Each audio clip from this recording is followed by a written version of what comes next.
Welcome back to capital classroom. आज का topic है इन्वेस्ट कहाँ करें। तो एक बार जब हमने इन्वेस्टमेंट का पर्पस डिसाइड कर लिया, नेचुरली नेक्स्ट क्वेश्चंस होते हैं कि इन्वेस्ट कहाँ करना चाहिए और डिफरेंट इन्वेस्टमेंट ऑप्शंस के क्या पॉसिबल रिस्क एंड रिटर्न हो सकते हैं। ऑब्वियसली इन्वेस्टमेंट तो हम ऐसे ही रैंडमली कहीं भी नहीं कर सकते।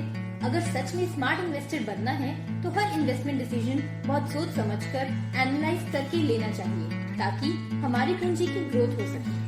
इन्वेस्टमेंट के लिए सही एसेट क्लास सिलेक्ट करने से पहले ये क्लियर होना जरूरी है कि हमारा गोल क्या है, शॉर्ट टर्म या लॉन्ग टर्म। क्या हम कार खरीदने के लिए इन्वेस्ट कर रहे हैं या अपने रिटायरमेंट प्लान करने के लिए। नेक्स्ट इम्पोर्टेंट पॉइंट ये है कि हम अपना पैसा कितने टाइम के लिए इन्वेस्ट करना चाहते हैं। इन्वेस्टमेंट ड्यूरेशन को अपनी रिस्क एपेटाइट से मैच करना जरूरी है।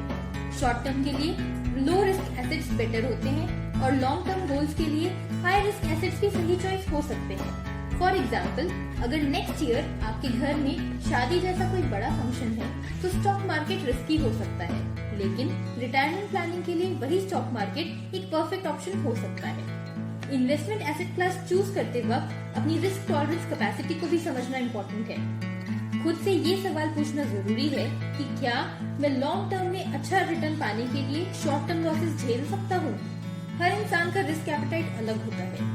जो लोग जल्दी पैनिक करते हैं उन्हें सेफर इन्वेस्टमेंट ऑप्शंस चूज करने चाहिए। वहीं जो लोग मार्केट के अप्स एंड डाउन्स को कामली हैंडल कर सकते हैं वो थोड़े अग्रेसिव इन्वेस्टमेंट्स चूज कर सकते हैं। इन्वेस्टमेंट के वक्त अपनी फाइनेंशियल हेल्थ को भी कंसिडर करना जरूरी है, जैसे कि इमरजेंसी सिचुएशंस हैंडल करने के लिए क्या आपके पास सरप्लस फंड्स हैं, क्या आपके डेट्स अंडर कंट्रोल हैं। ये इंश्योर करना जरूरी है कि आप सिर्फ अपना सरप्लस अमाउंट ही इन्वेस्ट कर रहे हो। एक गोल्डन रूल हमेशा याद रखना चाहिए, कभी भी उस पैसे को इन्वेस्ट मत करो जो किसी अर्जेंट नीड के लिए रखा हो। स्पेशली लॉन्ग टर्म इन्वेस्टमेंट के केस में तो बिल्कुल भी नहीं। नेक्स्ट इम्पोर्टेंट स्टेप है खुद को एजुकेट करना और वेरियस इन्वेस्टमेंट इंस्ट्रूमेंट्स के बारे में नॉलेज गेन करना। अगर आप स्मार्ट इन्वेस्टर बनना चाहते हो तो ब्लाइंडली किसी की टिप्स को फॉलो करने की बजाय खुद को अवेयर और इन्फॉर्म बनाना जरूरी है। समझें कि इन्वेस्टमेंट कैसे काम करता है, प्राइसेस को क्या फैक्टर्स इन्फ्लुएंस करते हैं और हिस्टोरिकल परफॉर्मेंस का क्या रोल होता है। हर एस्पेक्ट को अच्छी तरह से समझना चाहिए। इन्वेस्टमेंट के लिए रियलिटी को समझना भी बहुत जरूरी है। 6 महीने में पैसा डबल होने की सोच रखना अनरियलिस्टिक एक्सपेक्टेशन है।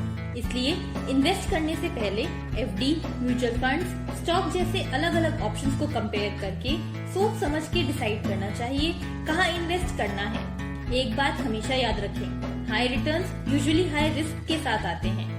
डाइवर्सिफिकेशन का मतलब है अपनी इन्वेस्टमेंट को डिफरेंट एसेट क्लासेस जैसे स्टॉक्स, गोल्ड, एसेट सेक्टर्स जैसे आईटी, फार्मा और अलग अलग ज्योग्राफीज जैसे इंडिया और ग्लोबल मार्केट्स में स्प्रेड करना। ये एक स्मार्ट तरीका है रिस्क को मैनेज करने का। नेक्स्ट इम्पोर्टेंट कंसिडरेशन है market timing.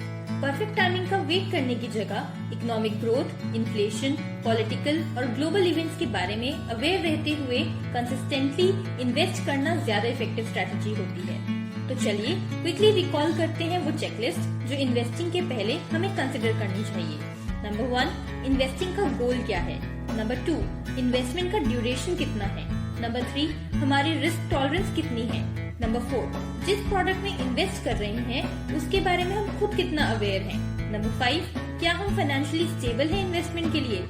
In short, investing gambling नहीं बल्कि एक प्लान डिसीजन मेकिंग प्रोसेस है जो सोच समझकर किया जाना चाहिए। इन्वेस्टिंग को और जानने के लिए मिलते हैं आपसे अगली क्लास में। Investments in the securities market are subject to market risk. Read all the related documents carefully before investing.